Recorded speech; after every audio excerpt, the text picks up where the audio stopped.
પેલું શાળા સંગાથી માટેની જાહેરાત તમારી છે? હા, તો એ કઈ રીતે આપણે શાળા સંગાથીની ભરતી તમે કરો છો?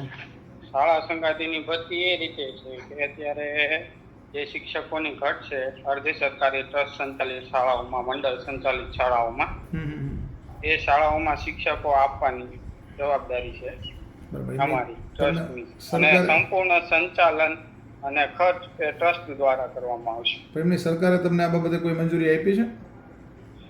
હવે એ તો અમારા ટ્રસ્ટીઓને ને એ લોકોને ખ્યાલ છે. બરાબર. એ તો સરકાર વ્યવસ્થા હા ડોક્યુમેન્ટેશનની માહિતી મારી પાસે ન હોય, મારે ઇન્કવાયરી માટે ના હોય. હું તમારું નામ શું? બરાબર છે. હું ગાંધીનગરથી બોલું છું. હા. બરાબર છે. તો એમ નહીં, આ તમારે આ રીતે તમે ભરતી કરો છો તો એના માટે સરકારે કોઈ તમને મંજૂરી આપી કે પછી આ રીતે તમે ટ્રસ્ટમાં જ ભરતી કરો છો? હા ના, એ મારે સાહેબ જોડે વાત કરીને તમારી વાત કરાવી. તમારા સાહેબ જોડે વાત કરાવી દો ને તો. એ હા, કરાવી દો. હાલો, તમારે અડધી એક કલાકમાં ફોન કરું, એ ઓફિસે આવે. હા હા. અને આ ભરતી માટે તમે કોઈ ફી લ્યો છો કે પછી એમને ભરતી કરો છો? ના, 500 રૂપિયા રજીસ્ટ્રેશન ફી છે.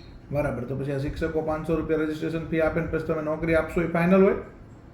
ઈ તો હવે સાહેબને મને ખબર હોય, ઈ ઓલા સમિતિ ઉપર હોય. એ તો સરકાર તો આ ભરતી કરે જ છે ને, એમ તો પછી તમારે આ ભરતી કરવાનું ક્યાં આવે છે?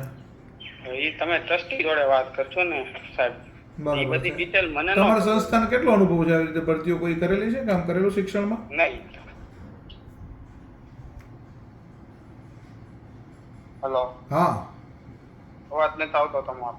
બરાબર. આપો ટ્રસ્ટી સાહેબ છે. 1 મિનિટ ચાલુ રાખો.